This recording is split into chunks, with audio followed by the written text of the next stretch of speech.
ዘምዘም አፍቃሪ ነሽ? እሺ ከትውውቃችሁ ጀምሪ። እሺ ትውውቃችን እንዴት መሰለሽ? ማለት ልጆች ሆነን ነው የተዋወቅነው።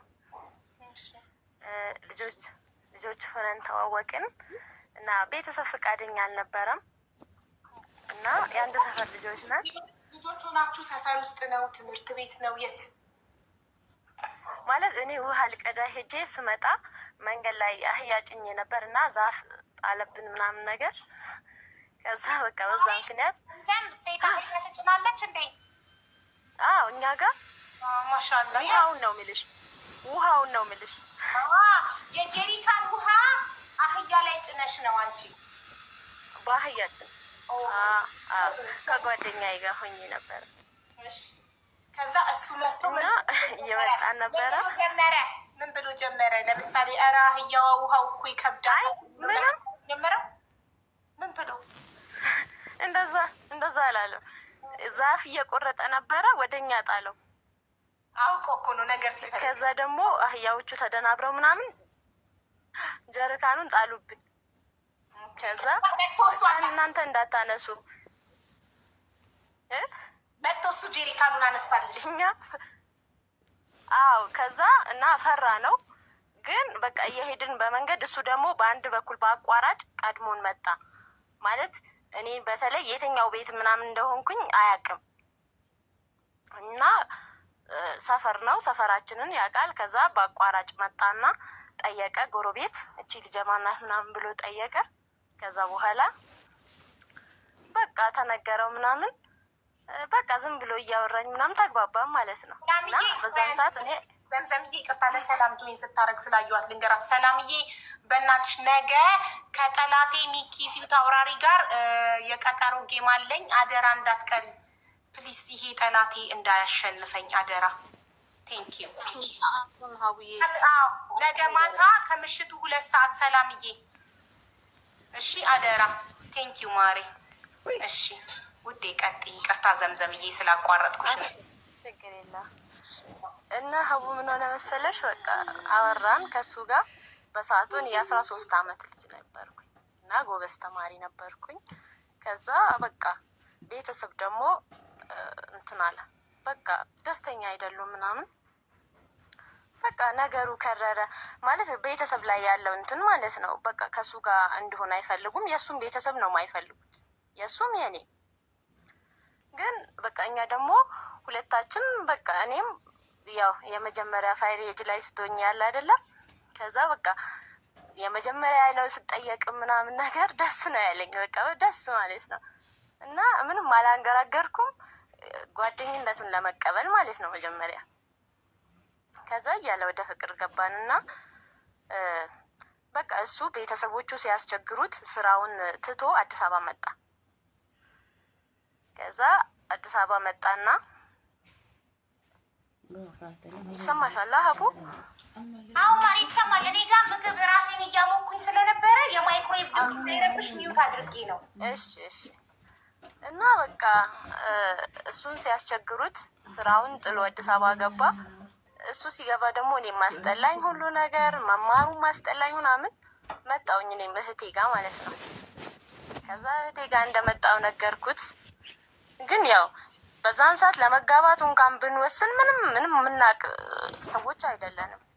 ከዛ በቃ ለምን አረብ ሀገር ሄጄ እሰራለሁ እና እስከዛ አንተም ስራ ታመቻቻለህ፣ መጥቼ እንጋባለን ምናምን አልኩት። ከዛ ተስማማ። ግን ሲስማማ ምንድን ነው ያለው ማለት አሁን ጊዜ እንዲያልፍና የዚህ የሰዎች ወሬ ምናምን እንዲያቆም ምናምን ነገር ነው እንጂ አሁን አንቺ ሰርተሽ ብር ታመጫለሽ ምናምን ብዬ አይደለም። ግን ብቻ ታያለሽ ሀገሩን ምናምን ሂጂ ምናምን ብሎ ላከኝ ማለት ነው ራሱ። ከዛ ደግሞ ከላከኝ በኋላ በቃ በስልክ ነው የምናወራው ምናምን፣ አልተግባባንም። እንደዋወላለን ግን የሆነ ሰዓት ላይ ጭራሽ ተጣላንና እስከ 8 ወር ድረስ ምናምን አናወራም። ከዛ በኋላ በቃ እስከ 2 ዓመት አልሰራውም። በቃ ትንሽ ጊዜ ነው የሰራሁት። እዛም ሆኜ ስራም መስራትም አልቻልኩም፣ ልጅነትም አለ ስራ ቦታም። ከዛም ጠፋውኝ። እዛም ዘመዶች ነበሩኝ፣ እነሱ ጋር የሆንኩኝ በቃ እጃዛ ቤት ነው ማሳልፈው አብዛኛውን ሰዓት። ምንም ስራ አልሰራም። ምንም ሳልሰራ በቃ ብርም ሳልይዝ በቃ ሊያገባ እንደ ይቅርታ ዘምዘም እናንተ ቤቲ ወለደች። ቤቲ ሞዴሬተሬ የዚህ ቤት ቤተሰብ ሞዴሬተራችን ወለደች። ፎቶ ላከችልኝ አሁን ወልጃለሁ ብላ ሳይ ሐኪም ቤት ገብታ ነበረ ትናንትና። አሁን ወልዳ መውለዷን ነገረችኝ። እንኳን ደስ አላችሁ ሁላችሁም፣ በሰላም ተገላግላለች።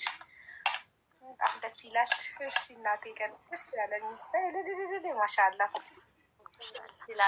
እና በቃ ሊያገባ እንደሆነ ስሰማ አይ በቃ እመጣለሁ ምናምን አልኩት። ካልመጣሽ አገባለሁ ብሎሽ ነው? ካልመጣሽ አገባለሁ ብሎሽ? አዎ ማለት እኔ አምርሬ ነበር በሰዓቱ፣ እያወራሁት አይደለም። ሲስተርም እዛ ነበረች፣ በእሷ ላይ እየደወለ በቃ አንዴ ብቻ ታናግረኝ ምናምን ይላል። እኔ ግን ጭራሽ ዘጋሁት። ግን በስተመጨረሻ ከጓደኛው ነው የሰማሁትን ሊያገባ እንደሆነ ማለት ነው። ከዛ ደወልኩለት። ስደውልለት እንግዲህ ምንም ማድረግ አልችልም፣ ግን ከመጣሽ ይህንን ሀሳብ እቀይራለሁ ምናምን አለ። ከዛ ሲል ኧረ እመጣለሁ ብዬ በቃ እጅ ሰጥቼ ምናምን መጣውኝ፣ ምንም ሳልሰራ ብርም ሳልይዝ ምናምን ማለት ነው። ከዛ መጥቼ ተጋባን። ግን በቃ ወላሂ ነው የምልሽ መግባባት አልቻልንም። በዛ ላይ ተደባዳቢ ነው ምናምን ነገር። አንድ ልጅ ወለድን። ከዛ ወለድን፣ በቃ መግባባት አልቻልንም። ግን እንትን ነው በቃ እሱ መለያየት ይፈልጋል፣ እኔ ግን አልፈልግም ነበር በሰዓቱ ማለት ነው። በቃ በጣም ስለምወደው ምናምን ከእሱ ጋር መለያየት አልፈልግም ነበር። ግን ግድ ሆነ። በቃ እሱ መለያየትን ነው የሚፈልገው። አብዛኛውን ሰዓት ረብሻ ያነሳል ምናምን፣ ይማታል፣ ይደባደባል። ከዛ በኋላ እንትን አልኩኝ፣ በቃ እሺ እንለያይ አለ። ተስማማውኝ። እኔ በመጨረሻ ነው ግን ተስፋ ስቆርጥ ነው የተስማማሁት። መጀመሪያ ግን አይ በቃ ይስተካከላል ምናምን እያልኩት፣ አይ እሱ ግን አይሆንም አለ። ከዛ ተለያየን። አገባ። ልክ እንደተለያየን የሚገርምሽ 3 ወርም አልቆየም አገባ። እንደውም እኔ የጠረጠርኩት አብረንም እያለን ሁላ በቃ ያወራ እንደነበረ ነው። አንዳንድ እንትን በራሴ የወሰድኩት ማለት ነው። ጠይቄውም ሁላ ሌላ ምክንያት ምናምን ነግሮኛል። እና በቃ ከ3 ወር በኋላ አገባ። በቃ እኔ ስራ ምናምን ጀመርኩኝ፣ ተውኩት። ግን ካገባ በኋላ እኔ ልጄን እንትን ለማለት እንደዋወል ነበር፣ እናወራ ነበረ። ከዛ ልጄን አገኛለሁ፣ አንዳንዴ እሄዳለሁ እሱ ጋር ምናምን። ከዛ በቃ እንትን አለ። ካገባ በኋላ ከእሷም ጋር አልተግባቡም መሰለኝ። ከአመት በኋላ አንድ ልጅ ከወለደች በኋላ እንድንመለስ ፈለገ። ከዛ እኔ ደግሞ አልፈለግኩም። አይ በቃ መጀመሪያ ምክንያቱም በጣም ለምኜዋለሁ። በቃ በእኔ ትንሽ ነው የሚበልጠው እድሜ፣ 3 አመት ምናምን ነው። ግን ለምኜዋለሁ። በቃ ተው ይስተካከላል እያልኩት እምቢ ብሎ ነው ያፈረሰው፣ ትዳሩ የፈረሰው በዛን ሰዓት። ቤተሰብም ደግሞ አልገባም ጣልቃ። ሁለታችን ነው ሄደን ሸሪዓ ፍርድ ቤት ንካ ያወረድ ነው። እና ከዛ በኋላ ደግሞ እኔ ጋር ሊመለስ ሲፈልግ አይ በቃ ይሄ የማይሆን ነገር ነው፣ መቼ የማይሆን ነገር ነው። አንዴ ሆኗል፣ አንተም ትዳር ውስጥ ገብተሃል፣ በቃ ልጅ ወልደሃል፣ ከሷ ጋር ኖር። ከኔ ጋር ግን ማይሆን ነገር በቃ አታስበው አልኩት። እና በቃ እየኖርን አንድ ሰው ተዋወቅኩኝ። የተዋወቅኩት ሰው ደግሞ ምን አይነት መሰለሽ አቡ፣ ከኔ በጣም በእድሜ የሚበልጥ ሰው ነው። ጤነኛ ሰው ነው። እንዴት እንደተዋወቃችሁ ማወቅ እንፈልጋለን። ተዋወቁ እስቲ የት? መንገድ ላይ፣ ምግብ ቤት፣ ስራ ቦታ? ፌስቡክ ላይ እንደዛ በዝርዝር ነው ማወቅ የምንፈልገው። ከዛ ፌስቡክ ላይ ተዋወቅን። የአንድ ብሔር ሰዎች ነን። ከዛ ነገረኝ ከምስቱ ጋር ምናምን እንደተጣላ ነገረኝ። እኔ ደግሞ ለማስታረቅ ማለት በሰዓቱ የኔን መናገር አልፈለግኩም። መናገር ያልፈለግኩት ግን አለ አይደለ በአንዴ ከነገርሽው እኔም ተፋትቻለሁ ምናምን ካልኩኝ ፍላጎቱ ምናልባት ከዛች ጋር መታረቅ ፈልጎ ምናምን ከሆነ ፍላጎቱ ወደ እኔ ጋር እንዳደላ ብዬ መናገር አልፈለግኩም። ምንድነው ያልኩት? ላስታርቃችሁ፣ በምችለው ላስታርቃችሁ። እሷን ደግሞ እንደ ጓደኛ እንትናታለሁ የሚመስል ነገር አውሪድን። ራስሽን በጣም ጻዲቅ አታርጊ። ፌስቡክ ላይ የሆነ ልጅ ጠብሰሽ ከሚስቱ ጋር ልትፋታ ሲነግርሽ ከሚስቱ ጋር ካላስታረቅኩ ብትይው ምንድን ነው? ምን አይነት ነገር ነው? የማይመስል ነገር። እሺ ችግር የለውም ላብራራሽ። እንደሱ አሁን ይኸውልሽ ከእሱ ጋር እኔ በጣም ወድጄዋለሁ፣ እሱ ማለት ነው። እርግጠኛ ሆኜ መግባት እፈልጋለሁ እሱ ጋር ታውቂያለሽ። የእሱንም ደግሞ ሁኔታ በትክክል ማወቅ እፈልጋለሁ፣ ምን ደረጃ ላይ እንዳለ ማለት ለእሷ ያለውን ነገር ማለት ነው። በዛ ምክንያት ነው እንጂ በሌላ አይደለም። ከዛ እንደዚህ በይና የእውነት ታሪኩ ፈልገሽ ሳይሆን ለሚስቱ ያለው ነገር አብቅቷል ወይንስ ይፈልጋል? ብለሽ ልትወጥኝ ፈልገሽ ነው ከሚስት ጋር ላስታርቀህ ያልሽው? ለዛ ነው እንደዛ እኛ ፊት አይሸዋወድም። ከዛ እንደዛ ስለኝ አይ እኔ ከሷ ጋር ያለኝ ነገር አብቅቷል፣ በቃ የመጨረሻ ደረጃ ላይ ደርሷል። እንኳን አንቺ ትልልቅ ሽማግሌዎችም ገብተው ማይሆን ነገር ነው ምናምን አለኝ። 2 ልጆች አሉት። ከዛ እሺ ያልኩትና በቃ ከእህቴ ጋር አስተዋወቅኩት። ከዛ ከእህቴ ጋር በእድሜ በጣም ይበልጠኛል፣ ግን ዲነኛ ሰው ነው። ኡስታዝ ነው ባጭሩ ማለት ነው። ኡስታዝ ነው። እኔ ደግሞ በዲኔ በዛን ሰዓት ደካማ ነኝ። እዚህ ቤት ሃይማኖት መገለጽ አይችልም። በቃ ሃይማኖቱ ላይ ምን እንደሆነ ሃይማኖቱ ማወቅ አንፈልግም። ሃይማኖቱ ላይ በጣም ጥብቅ ያለ ሰው ነው ምናምን፣ ሃይማኖቱ ላይ አክራሪ ነው ማለት ትችላለሽ። ለመሰለሽ ይህ ሰውዬ መጥፎ ነገር አድርጎሽ ቢያልፍ ነገ እንትኖች እንዲህ ናቸው እንዲባል አልፈልግም። ለዛ የየትኛውም ሃይማኖት እንዲጠቀስ አልፈልግም በቤቴ። እሺ እሺ ቴንክ ዩ። እና ዲነኝ ማን ነው? እሺ በቃ ሃይማኖተኛ ነው። በሃይማኖቱ ጥብቅ የሆነ ሰው ነው። እና በቃ እኔ ደግሞ ያንን ነገር በጣም ነው የምፈልገው፣ በጣም ጓግቼ ነው የምፈልገው። እና በቃ ምንም አላንገራገርኩም፣ ደስ ነው ያለኝ። ግን ምን ነገረኝ የህይወቱን ታሪክ። እኔ ከምስቴ ጋር ስኖር በቃ ከምስቴ ጋር ባለመግባባታችን በቃ ቤቴን ምንም ጥዬ ነው የወጣሁት ሰላምን ፍለጋ ብቻ። እና ከአንቺ ጋር መቀጠል ወይም መግባባት የምንችለው ያንን ሰላም ከሰጠሽኝ ብቻ እና ብቻ ነው አለኝ። ከዛ ደግሞ እኔ የምፈልገው እሱን ነው አልኩት። እና ምንም በቃ እሺ በቃ በሱ አወራን፣ ተስማማን። ምንም ወላሂ ነው የሚልሽ ቤቱ ላይ ምንም አይነት እቃ የለም፣ ካርቶን አንጥፎ ነው የሚተኛው። እና በቃ እኔም ተጋባን። እህቴ 1000 ብር አበደረችኝና እቃ ትናንሽ ምንድነው ስራው? ስራ የለውም ካርቶን አንጥፎ የሚተኛው ምስኪን። ምንድነው ስራው? አሁን ስራውን ከነገርኩሽ አሁን ከሃይማኖቱ ጋር ስለሚገናኝ ሃይማኖት አስተማሪ ነው።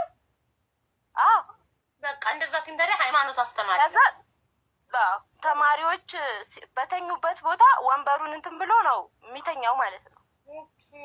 ምስኪን። እሺ።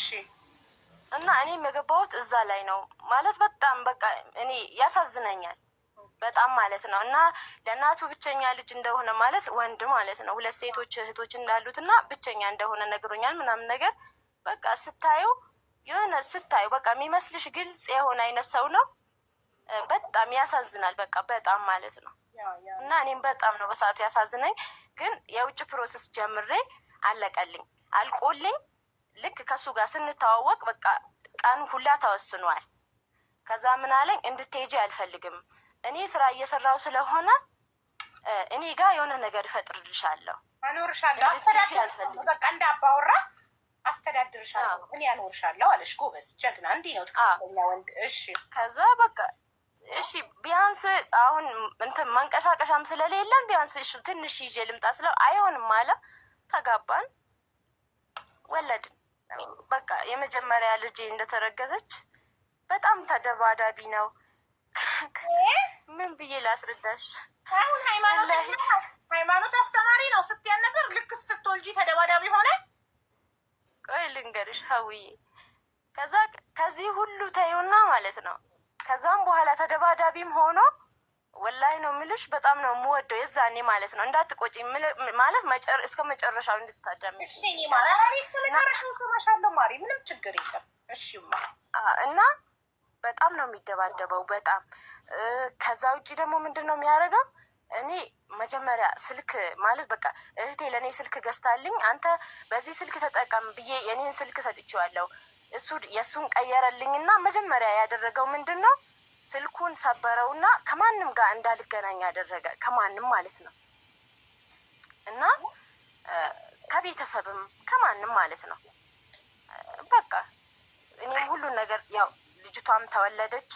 ልጅቷንም ወልጄም አርግዤም ተደባዳቢ ነው፣ ይደባደባል። ባልሽ የወለድሽው ልጅ ነው ቤተሰብ ጋር እሱ ጋር ነው እሱ ድሮም እዛ ነው። እኔ ጋር አላመጣሁትም ቤተሰቦች ጋር ባልየው ጋር ነው እንዴ? የመጀመሪያ ባሌ ጋር ነው። ከሱ እያደገ ነው። እና ይሄኛው በጣም ክፉ ሰው ሆነ በጣም ማለት ነው። ከሰዎች ብዙ ነገር እሰማለሁ ግን ቦታ አልሰጥም። ምን በዝርዝር እናስረጅ። ምን ትሰሚያለሽ ከሰዎች? ምን ሲያስተምር ለምሳሌ ማለት ነው ሲያስተምር ራሱ ከወላጅ ቅሬታ እንደሚቀርብበት በሴቶች ላይ ምናምን እንደሚባል ነገር ሰፈር ላይ እሰማለሁ። እና በቃ እሱን ችዬ ያው ገብቼ ባለው ትዳሬ ሴቶችን ጾታዊ ትንኮሳ ያደርጋል፣ ሴቶችን ያስቸግራል ነው። አዎ ግን እኔ በአይኔ አይደለም ያየሁት ሲሉ ነው የምሰማው ሴቶቹ ምናምን ማለት ነው። አዎ በወሬ ነው። እና በወሬ ደረጃ ደግሞ ትዳሪን አታናጊም፣ በቃ ዝም ብዬ እንዳልሰማ አልፋለሁ። ግን በመጨረሻ የሆነው ሌላም ትዳር እንደነበረው ሌሎችም ልጆች ምናምን እንደነበሩት ሰማሁኝ። ከሱም ቤተሰብ ጋር አንቺ ከምታውቂው ብዙ ሰዎች አሉ እንደነበረችው ሰማሽ? አንድ ብቻ አይደለችም፣ እስከ 4 ነው የሰማሁት። እስከ 4 ምስ ማለት ነው። አንቺ 5ኛ ነሽ። እንደዛ ነው። እሺ። እና ከዛ ከቤተሰቦቹ ጋር ከሱ ቤተሰቦች ጋር እንድገናኝ አይፈልግም ማለት በቃ ምስጢር ይናገራሉ ምናምን ማግባቱን ይናገራሉ ብሎ ይሁን አላውቅም፣ ብቻ እንዲያገናኝን አይፈልግም። በስተመጨረሻ ግን በቃ እንደዛም እየተኮነ ኖርን። ከዛ በቃ ሁለተኛዬን ሳረግዝ አይ በቃ እኔ አሁን ከቤተሰቦችህ መተዋወቅ እፈልጋለሁ ብዬ አስቸገርኩት። እሺ ብሎ በቃ እሺ እኔ አልሄድም አንቺ ሄደሽ ቶሎ ትመጫለሽ አለኝ። ሸኘን ሄድኩኝ። ከዛ ይሄንን ገጠር ነው። ከዛ ይሄንን የነገሩኝ አክስቱ ናቸው። ከዛ አክስቱ በቃ ከአንቺ እንዴት ዘለቀ ምናምን ከአክስቱ ጋር ጸባ አለበት መሰለኝ። እሺ ከዛ እንደዛ ብለው ሲያስረዱኝ እንደዛ ብለው ተናገሩ። ልጅም እኮ እንዳለችው ምናምን በሰዓቱ ለሳቸው ምንም አልተናገርኩም፣ ዝም አልኩኝ። ግን በውስጥ ጥያቄ ፈጥሮብኝ ስለነበረ እዛው ቤት ትንሽ የእህቱ ልጅ አለች፣ እሷን ዝም ብዬ እንደ ጨዋታ አድርጌ ጠየኳትኝ ማለት ነው። ትልቅ ልጅ አለችው እዚሁ ትኖር ነበር ከነሱ ጋር ብላ ነው የነገረችኝ አክስትዬው። ከዛ ጠየኳት ለልጅቷ ለእህቱ ልጅ ማለት ነው። ስጠይቃትኝ አዎ አለች የእሱ ልጅ ናት አለችኝ። ቆይ እንደውም ትመጣለች፣ ስትመጣ ታያታለሽ አለች። እሺ አልኳት። ስትመጣ ግን የሚገርምሽ ከኔ ትንሽ ነው የምታንሰው ልጅቷ። በእድሜ ተናገርሽ ነበር፣ በእድሜ በጣም እንደሚበልጥሽ ተናገርሽ ነበር። እና ከዛ በቃ ምንም ማለት አይደለም እሺ ያለፈ ነው፣ ቢያንስ አሁን እንኳን ሰላም ሆኖ ካኖረኝ ምናምን ብዬ ቀጠልኩኝ ማለት ነው። እና በመሀል እየኖርን እሱ ተነስቶ ክፍለ ሀገር ሄደ። የሄደውም ደግሞ የእህቴን ቤት አሰራለሁ ብሎ ነው ሄደው። ከዛ ሲሄድ ደግሞ ምንም አይነት ወጪ ያስቀምጠው ምናምን አይደለም፣ ዝም ብሎ ነው የሄደው። ከሄደ በኋላ ለ1 ሳምንት ብሎ ሄዶ 1 ወር ከዛ በላይ ቆየ። እኔ በዛን ሰዓት እርግዝና ጅምር ላይ ነበርኩኝ እና በጣም እየተቸገርኩኝ በስተመጨረሻ መጣ። ሁለተኛ ልጅ ነው ያረገዝሽው ማሬ? ሁለተኛ ልጅ። እሱንም እንዴት መሰለሽ በቃ እንትን ነው እሱ መውለድ ይፈልጋል ምናምን በሰዎች ምናምን አስጠይቆ ማለት ነው። እኔ በቃ ማለት መጠቀም የለባትም እኔ አሳድጋለሁ ምናምን ብሎ ማለት ነው። ከዛ በቃ እሺ እፈራዋለሁ። ምፈራው ማለት አክብሬው ነው ምፈራውም፣ ግን ደግሞ እፈራዋለሁ። አንዳንዴ የሆነ እንትን ሲማታ ምናምን በቃ ሌላ ሰው ነው ሌላ ነገር ነው በቃ የሚሆነው፣ እንደ አውሬ ነው የሚሆነው። በጣም ነው የሚያስፈራኝ። ግን ሰላም በሆነን ሰዓት ደግሞ በጣም የሆነ የዋ ነገር ነው። እና እንደዛ እየተኮነ ኖርን። ሁለተኛዬን ሳረግዝ እንደዛ በዛ እንትን ቆይቶ እስከ 1 ወር ቆይቶ ምናምን መጣ። ከመጣ በኋላ አሁን እኔ እዚህ ጋር ማለት ጥፋተኛም ከሆንኩኝ ሀይባ አንቺ እንደ እህቱ እንኳን እንድትነግሪኝ እፈልጋለሁ። ለራሴ መልስ ያጣውለትን ነገር ማለት ነው። ቆጣሪ ነው ማለት ለሰፈር ቆጣሪ፣ ለአካባቢያችን ለቤት ቆጣሪ እየገባ ነበረ። ከዛ ደግሞ እኛ ታለፍን፣ ለእኛ ሳይገባልን ታለፍን። ከዛ እሱ የለም ይኸውልሽ እኔ እሱ እስከሚመጣ ድረስ ስልክ የለኝም። ድሮንም በሻማ እያበራውኝ ነው የምጠቀመው የቆየሁት ማለት ነው። ከመጣ በኋላ በቃ እስቲ እንንቀሳቀስ፣ ምናልባት ቆጣሪ ካገኘን በህገ ወጥም ቢሆን እናስገባ አለኝና እሺ ያልኩት፣ ተስማማም ማለት ነው። ከዛ ሰዎችን ሄደን አናገርም፣ ለዛሬ ስጡን መብራት። እሱ በጨለማ እንዲያድርም አይፈልግም፣ ስልኩንም ስለሚፈልገው ቻርጅ ያደርጋል። እኔ ለ1 ወር የተቀመጥኩበትን ለ1 ቀን ማደር አልፈለግም። በማታ ሄድን እንትን ገመድ ልንቀጥል ማለት ነው። ሄድን ከዛ ቀጠሉልን፣ አላህ ይስጣቸው። ስንመለስ የሆነ ሰውዬ እኔ ቤት ፈርሶብኛል፣ ይህንን ቆጣሪ ለምን ገዝታችሁኝ ለራሳችሁ አታደርጉትም? ህጋዊ ነው፣ ስም አዘዋውርላችኋለሁ ምናምን አለ ሰውዬው። ስንት ነው የሚሸጥልን በዚህ ያክል ዋጋ? እሺ ብለን በቃ እናስብበት ብለን ወደ ቤት ተመለስን። ከዛ ስንመለስ ምንድን ነው ያለኝ? አይ ይሄኛው የመስመር ቆጣሪ ነው እና የካርድ ቆጣሪ እስከምናገኝ አንቺን ፈልጊ እኔም እፈልጋለሁ አለኝ። በቃ አተን ተስፋ ከቆረጥን ነው እንጂ ይሄ ብዙም አይፈለግም ምናምን አለኝ። እሺ ያልኩት በቃ ይሄንን ነው ማቀው። ተስማማም ማለት ነው። እኔም ማቃቸው ሰዎች የፈረሰባቸው አሉ፣ እፈልጋለሁ፣ አንቺን ፈልጊ ብሎኛል። ከዛ እሺ ያልኩት ነገውኑ የሆነ የእኛ ሰፈር ሰውዬ ፈርሶበታል። ቆጣሪው የካርድ እንደሆነ አውቃለሁ፣ ግን ያንን ሰው ማግኘት አልቻልኩም። ከዛ ደውዬ ሳጠያይቅ አይ ምናልባት ለድሮ ባሌ ማለት ነው ለሱ ይኖረዋል ስልክ ቁጥሩ፣ ጓደኛ ማሞቹም ነበሩ፣ እኔም አውቃለሁ እሱን። ከሱ ለምን አትቀበይም አሉኝ። እሺ ብዬ ደወልኩለትና ሰላም አልኩት። ባለቤቴን ጠየቀኝ፣ ልጄን ጠየቀኝ ምናምን። እኔም ልጄን ጠየቅኩትና እንደዚህ የእሱን ስልክ ፈልጌ ነበር በቆጣሪ ምክንያት አልኩት። እሺ አለኝ። በቃ እስቲ ቆጣሪው እንዳለ ጠይቄ ቁጥሩን እልክልሻለሁ፣ ቴክስት አረግልሻለሁ፣ ቆጣሪውንም እኔም ጠይቀዋለሁ አለኝ። እሺ አልኩት። ዘጋ። ወላሂ ከዛ ውጭ ሌላ ምንም የተባባልና ያወራም ነገር የለም። እንደውም እሱ አይቶታል። የተወራው ራሱ 3 ደቂቃ ነው ስልኩ ላይ ያለው ማለት ነው። ከዛ ምንድን ነው ያደረገው? ማታውን ሲገባ ያንን ስልኬንም የዛን ቀን የሰጠኝ ራሱ ከክፍለ ሀገር ከመጣ በኋላ ትንሽዬ ስልክ አለች። እሷን አስቀምጦ ቤት የደወልኩትም በእሷ ስልክ ነው። ሲሙ የኔ ነው፣ እሱ ነው የሚይዛት ቀፏም ማለት ነው። በእሷ ስልክ ነው የደወልኩት። ማታ ሲመጣ ሲያየው የእሱን ቁጥር አገኘ ማለት ነው። ከዛ ምንድን ነው ያደረገው? አሀ እስከ ዛሬ በቃ ከሱ ነበርሽ ማለት ነው ምናምን እያለ በቃ ደበደበኝ። የሌለ እርጉዝ ነኝ በዛ ላይ። ከዛ በቃ እስኪ በቃኝ ማለት ነው። ከዛ ምንድን ነው ያደረግኩት? ለዱላ ሲሄድ በአንድ በኩል አምልጬ፣ ሌላ ጊዜ ቤት ቆልፎ ነው የሚማታው፣ አምልጬ ወጣሁኝ። የሚገርምሽ ልብስ ሳለብስ ነው ጎረቤት ሄጄ አንኳኳሁት ማለት ነው። እና በቃ እነሱ ከዛ በፊት ግን ደወለለት። ይኸውልሽ እንዴ ምናምን አትደውይ ያላልኩሽም እንዴ እሱ ጋር ምናምን ከእሱ ጋር ያለሽ ግንኙነት ምንድን ነው ምናምን ብሎ እሱ ጋር ደወለለት። እኔ ቁጭ ብያለሁ። ደውሎለት ላውድ አረገውና አንተ ትፈልጋታለህ እንዴ ምናምን ነገር አለው። ከዛ ምንድን ነው የምታወራው አንተ? ስለምን መፈላለግ ነው የምታወራው? የልጅህ እናት አይደለች እንዴ? ስለምንድን ነው የምታወራው አለ። እባክህ እንደዚህ እየተሳደበ አሁን የምጠይቅህን ብቻ መልስልኝ፣ የምትፈልጋት ከሆነ እኔ እፈታልሃለሁ ምናምን ነገር አለው። ከዛ እንዴ ምን ሆነሃል አንተ ሰውዬ? በዚህ ያክል ደረጃ ወርደሃል እንዴ? ምንድን ነው የምታወራው ምናምን ነገር እያለ ወደ ስድብ ውስጥ ገቡ ሁለቱም ማለት ነው።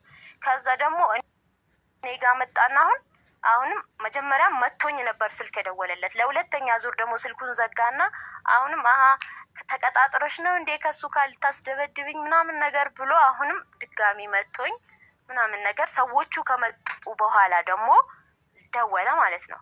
የመጀመሪያ ባሌ ሲደውል እያስረዳ ነበር ለሽማግሌዎቹ ምንድነው ጸባችሁ ምንድነው ብሎ ሲል እኔ አትደውይ ብያት ይኸው ደውላ ምናምን እንደገና ስጠይቃት ደግሞ ቆይ ቁጭ በለ ተረጋግተህ እናውራ። እንዴት ነው እኔ እንደዚህ ነው እንዴ የምታስበኝ? በዚህ ደረጃ አልጠበቅኩህም ነበር ምናምን ብዬ ስለውኝ ማለት ነው። እንዴት ነው የጠበቅሽኝ?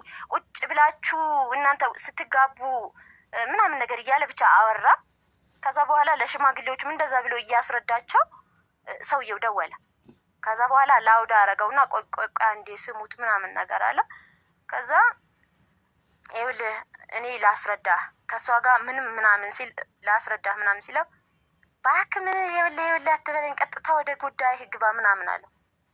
ከዛ አሁንም በስነ ስርዓት ሊያስረዳው ሲሞክር ምንም እንትን አልሰጠውም። በቃ ወደ ጸብ ነው ንግግሩ። ከዛ በስተመጨረሻ ምንድን ነው ያደረገው? እሱም ሰደበውና በቃ እንደውም እፈልጋታለሁ በቃ ሽማግሌዎቹም እየሰሙ ነው። እንደውም በቃ እፈልጋታለሁ በቃ ልጅቷንም አሳድግልሃለሁ፣ አንተ ማሳደገ አቅቶ ከሆነ እኔ አሳድግልሃለሁ በቃ ምናምን ነገር እሷንም እፈልጋታለሁ ምናምን ብሎ ሲለው አያችሁ አይደለ ምናምን አለና በቃ ስልኩን ዘጋ ማለት ነው። ከዛ ደግሞ ሽማግሌዎቹም በስተመጨረሻ በቃ አንቺ ነሽ ጥፋተኛ እና ይቅርታ ጠይቂዋሉ። ከዛ በኋላ እሺ ብዬ በቃ እያለቀስኩ ነበረ። እሺ በቃ ይቅርታ የምጠይቀው ግን ለእናንተ ብዬ ነው እንጂ እናንተ ጥፋቱ በትክክል ማለት ይፈሩታል። ለምንድን ነው የሚፈሩት? እሱ ካለውም ሃይማኖተኛ ነው ብዬሽ የለ የሚያስረዳው ምናምን በቃ ለራሱ ከነገሩ ከሱ ጋር እንዲሄድ አድርጎ ቀድሞ ሰዎቹን በዛ ነገር ነው ሀሳባቸው የሚሰርቃቸው። እና አንድም ቀን ሽማግሌም ሲመጣ ጓደኞቹን ጋር ገብተው አያውቁም። በቃ ሁሌም ስናወራ የሆነ ነገር ይሄ እንዲህ አይደለም ካልኩት ራሱ ቆይ አንዴ ልደውልና ልጠይቅ አንቺ በጆሮች ታረጋግጫለሽ ምናምን ይልና ለዛ ሰው ለሱ እንዲመቸው አድርጎ ይደውልለታል ወይም ያስረዳዋል። ከዛ በኋላ ጥፋተኛ እኔ ነኝ ጥፋተኛ አንቺ ጥፋተኛ ነሽ ይሉኛል። እሺ ብላለሁ፣ በቃ ዝም እላለሁ። እና የዛንም ቀን እንደዛ ነው ያደረጉት። እኔ ይቅርታ እጠይቀዋለሁ ግን ደግሞ ጥፋተኛ አይደለሁም። ይቅርታ የምጠይቀው ግን ለእናንተ ብዬ ነው ምናምን ብያቸው ይቅርታ ጠየቅኩትኝ። ሰዎቹ ሄዱ። ከሄዱም በኋላ ደግሞ ከዛ ምን አባሽ ልታመጪ ነው ምናምን ነገር ብሎ ደገመልኝ። ከዛ እሺ ዝም አልኩኝ። በቃ እንትን አልኩኝ። ግን በቃ በጣም እየመረረኝ ነበረ። በጣም አመታቱም ምኑም በጣም በቃ እንዲህ በቃ እኔ ህይወቴን እፈልገዋለሁ ከዚህ በላይ። ከዛም በፊት ቤተሰብ ጋር ምናምን በብዙ ነገር ተጣልቷል እሱ ማለት ነው። ከዛ አይ በቃ እኔ ከዚህ ህይወት ውስጥ መውጣት አለብኝ ምናምን ብዬ ወጣሁኝ ከቤት ማለት ነው።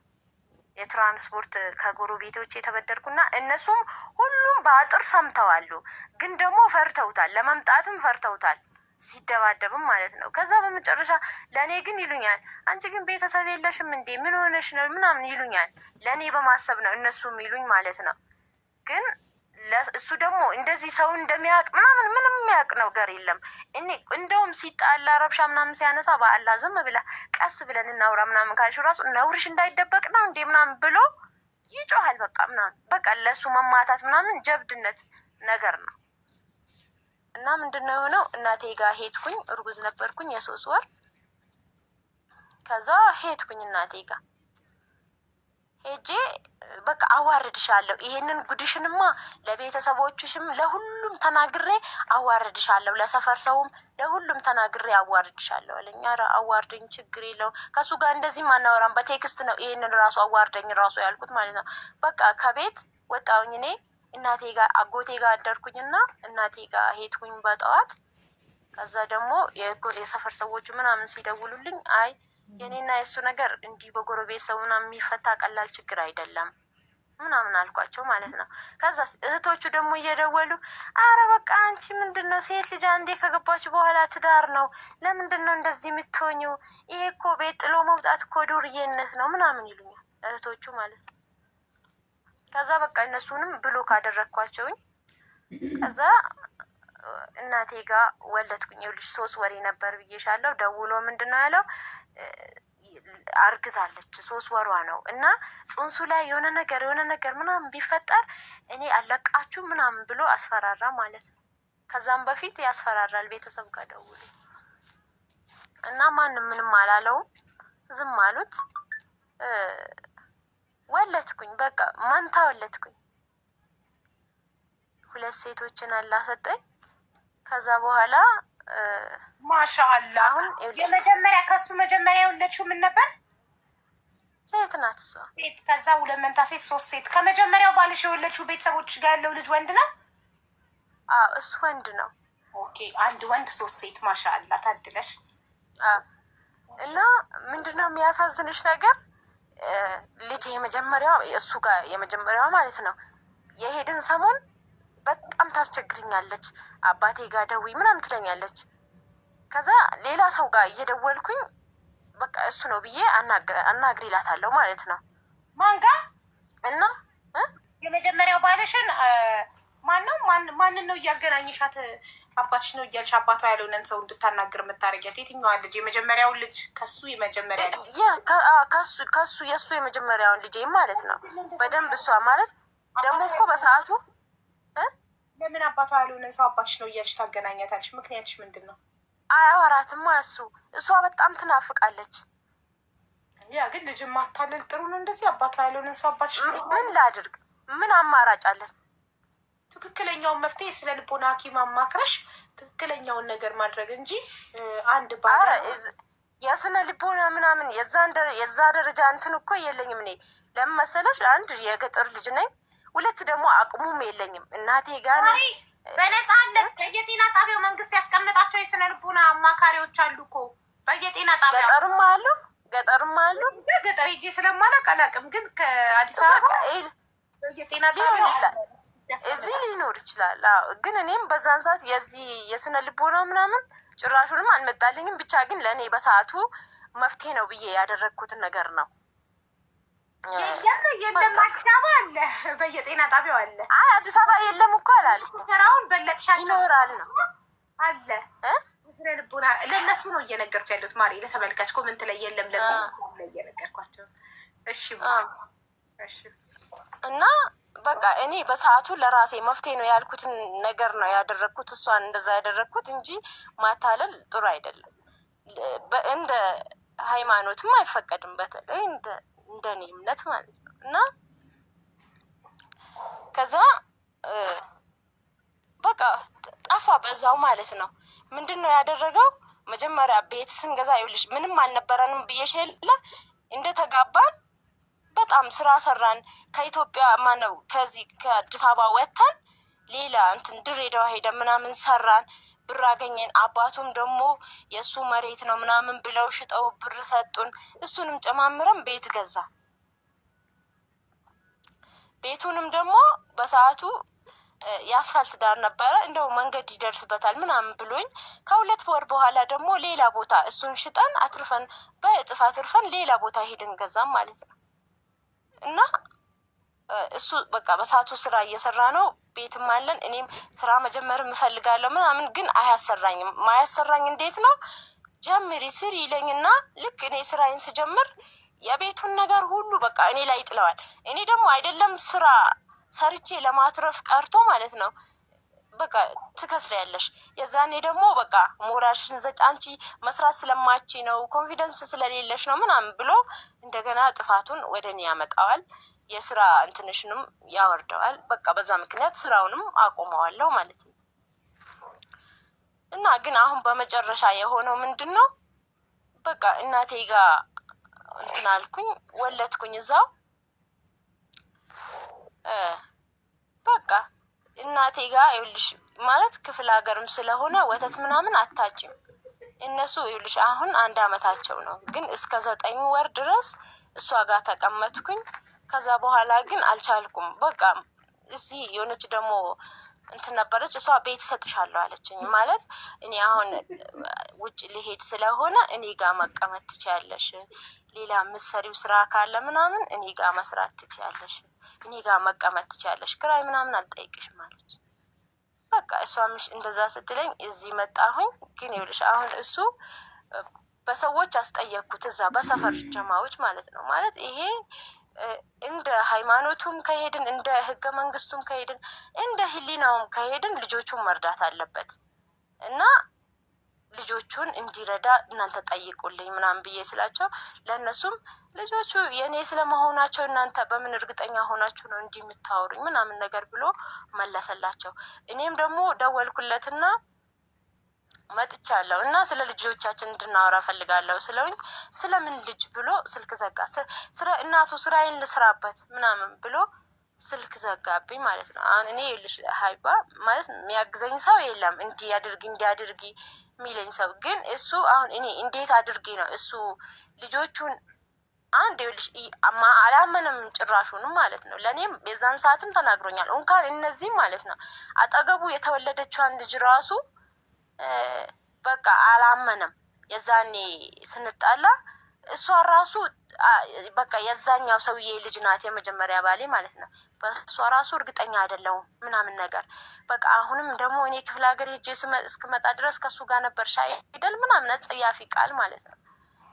እና አሁን እናንተም ማለት ምክር ምሰጡኝ እሱም በምን መልኩ ልጆቹን እንዲረዳ ሌላ ነገር አይደለም፣ ይሄ ግዴታው ነው።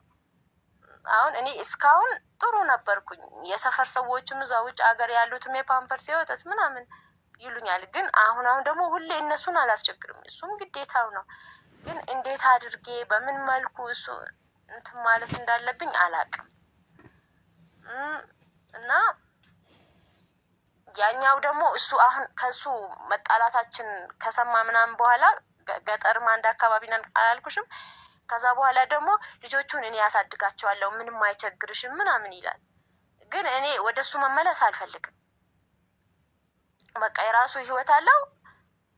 ድሮውንም ብፈልገው እኔ ይህንንም ሳላገባ በፊት ልጆቼንም ሳልወልድ በፊት እድሉ ነበረኝ። ግን ከሱ ጋር መቀጠል አልፈልግም። እና አሁን ይሄ ሰውዬ እዛው ቤት ነው ያለው፣ እዛው ቤት ነው። ግን ቤቱንም ምናምን በሌላ ሰው ስም አድርጎ ምናምን ነገር ነው የሚኖረው ማለት ነው። አግብቷልም ይባላል፣ የሰውን አልሰማም ይባላልም። ግን አሁን እኔ ማለት እሱ አሁንም ስም እየቀያየረ ምናምን ፌስቡክ ላይ ብዙ ሴቶችን እንደሚያወራ አውቃለሁ። በፊትም አብረንም እያለን ማለት ነው። አላገባውም ወይ ደግሞ አንድ አግብቼ ፈትቻለሁ ወይም ደግሞ 2 ልጆች አሉኝ ለእኔ እንዳለኝ ማለት ነው። እንደዛ ብሎ ነው የሚያወራኝ። እና ሌሎችም ሴቶች ማለት አሁን እሱ ተጠይቆ ራሱ ሌሎቹ እንዲማሩ እንዲህ በቃ ማለት ማጠብቂው ሰው ነው። ይኸውልሽ አሁን እኔ ወላሂ ነው የምልሽ በተአምር እንደዛ አይነት ሰው እንደሱ አይነት ሰው በእኔ አመለካከት ይዋሻል ብዬ በተአምር አልልም። እናም በአንዴም የገባውበት ምናምን ነገር በጣም እርግጠኛ ስለሆንኩ ነው። ቢያንስ በቃ ሃይማኖተኛ ሰው ባይጠቅሙ እንኳን አይጎዳም ስለሚያውቅ ብዬ ነበረ። እንደዛ አይነት አስተሳሰብ ነበር የነበረኝ ከዛ በፊት። ከዛ በኋላ ግን ማንንም ማመን አልፈልግምም አልችልምም። እና የሰማሁት ከዛ አሁን ብነግርሽ ማለት ብጀምርልሽ እስከ ነገ ማያልቅ ነው ውስጡ ማለት ነው። ከቤተሰብም ጋር ያለው ነገር ምናምን ነገር እና አሁን እኔ ባጭሩ ቤተሰብ አሁን አንድ እህቴ ናት ያለችው ውጭ ሀገር ማለት ነው። እና ምንድን ነው የምትለኝ በቃ እሱ ክዷል ካላህ ይተሳስበዋል። ልጆችሽን እኔ አረብ ሀገር ይኸውልሽ ከሄደች አሁን እሷ 2 ዓመት ሊሆናት ነው። እና ለእኔ ነው የምትልከው እሷ ማለት ነው። እኔ አሁን እሱ ምንም ነገር የላትም እሷ ራሱ ለራሷ ማለት ነው። እኔ እንደውም እሱ ነው ተጽዕኖ የሚያሳድርብኝ። እሷ እዚህ እድሜዋን አቃጥላ ምናምን ለእኔ የምትልከው እሱ አባታቸው ሆኖ ሳለ ምናምን ነገር እሱ ለራሱ እንደፈለገ እየዘነጠ ነው እዛ። ምንም እንትን የሚል ነገር የለም። ግን እሱ አሁን ልጆቹ በህግም በምንም ታይ በቃ ክዷል። እና አሁን እንዴት አሁን ነገም ቢሆን ልጆቹን እንኳን ምንም ነገር የለኝም አንዳንዴ እኔ ስናደድ በቃ ተይ እባክሽ አልቻልኩም። እኔ ልጆቹ ናቸው። በቃ እንደውም ቤቱን አውቀዋለሁ ወስጄ ጥያቸው በቃ እኔም የሆነ ነገር ወይ አረብ ሀገር ሄጄ ሰርቼ ቤት ገዝቼላቸው ከራሴ ያደርጋቸዋለሁ ምናምን ቤት ስላት አይ ይሄማ ዝም ብለሽ ነው እንደዚህ የህፃን አስተሳሰብ ነው። ለእነሱ ብር አይደለም በቃ ለምነሽም ቢሆን ከአንቺ መራቅ የለባቸውም። እንሻላ ደግሞ አትለምኝም እኔ እዛ እያለሁ ምናምን ትለኛለች። ግን ከሷም ደግሞ ተቀብዬ እዚህ ቁጭ ብዬ እንትን ማለቴ ለእኔ በጣም ይከነክነኛል። ግን ደግሞ አማራጭ የለኝም።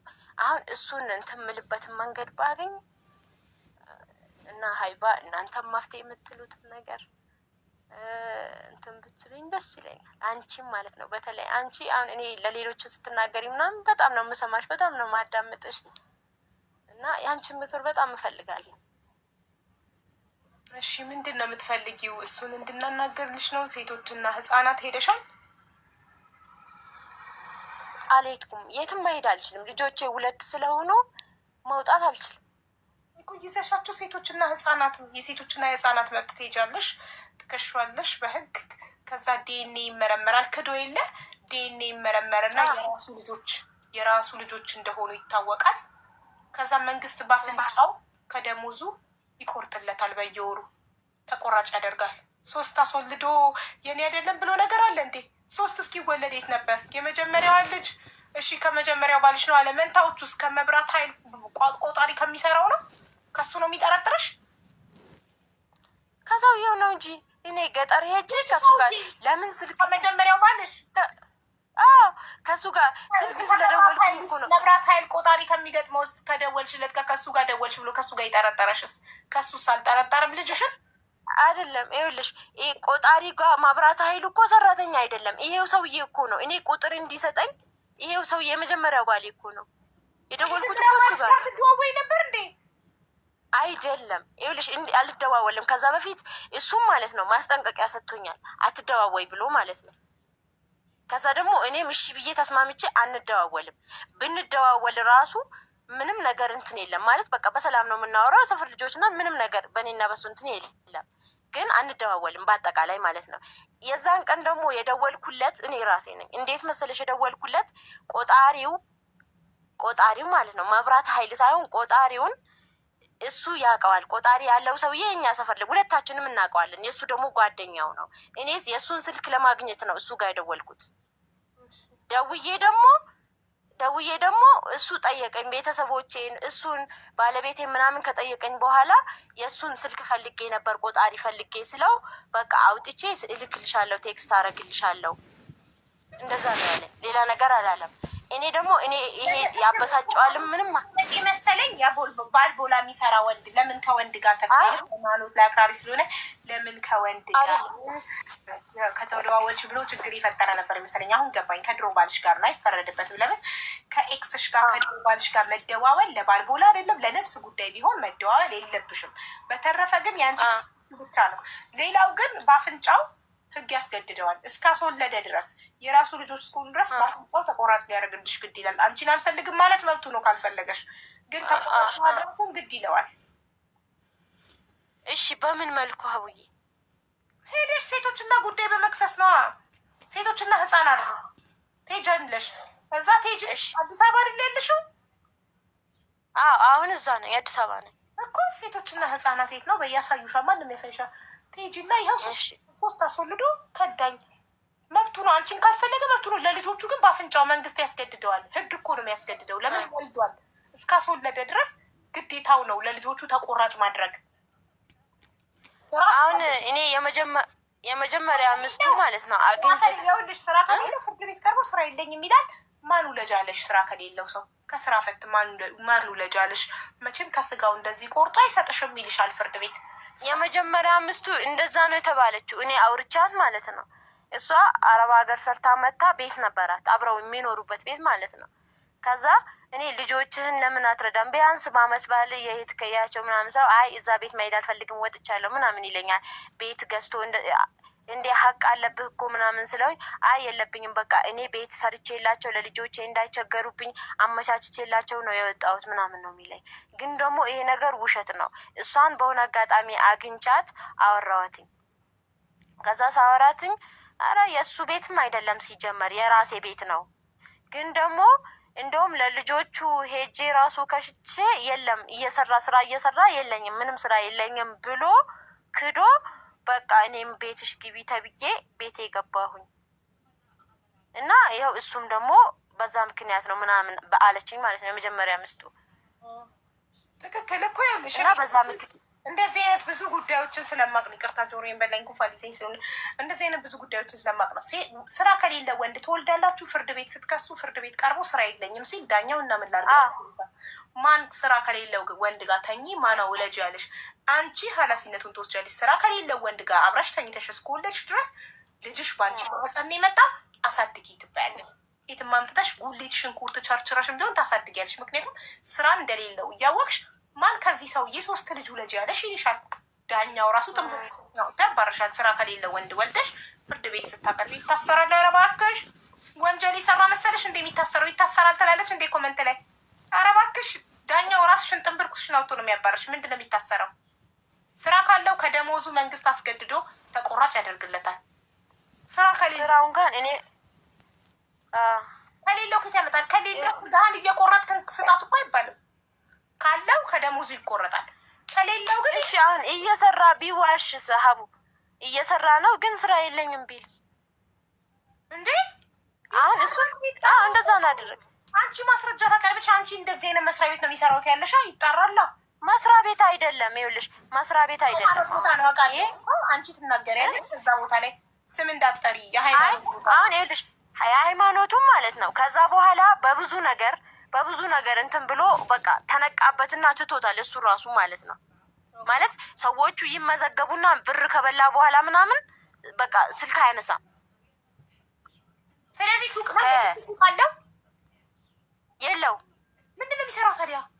ደላላ ነው አሁን አይደለም። አሁን እንደሰማሁት ከሆነ እንትን ነው ካርድ ይሰራል። ካርድ ምንድን ነው?